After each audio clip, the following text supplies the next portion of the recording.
You ask Tiger to solve. This deals with linear equations with one unknown. The final result is x equals 4. Let's solve it step by step. Simplify the expression. Expand the parentheses. Simplify the arithmetic. Multiply the coefficients. Group all x terms on the left side of the equation. Subtract 14x from both sides. Group like terms. Simplify the arithmetic. Group like terms. Simplify the arithmetic.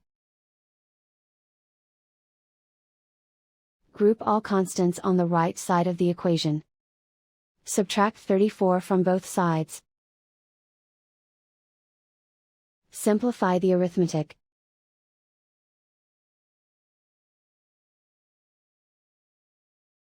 Isolate the x. Divide both sides by -9. Cancel out the negatives. Simplify the fraction. Cancel out the negatives. Find the greatest common factor of the numerator and denominator. Factor out and cancel the greatest common factor. And so the final result is x equals 4.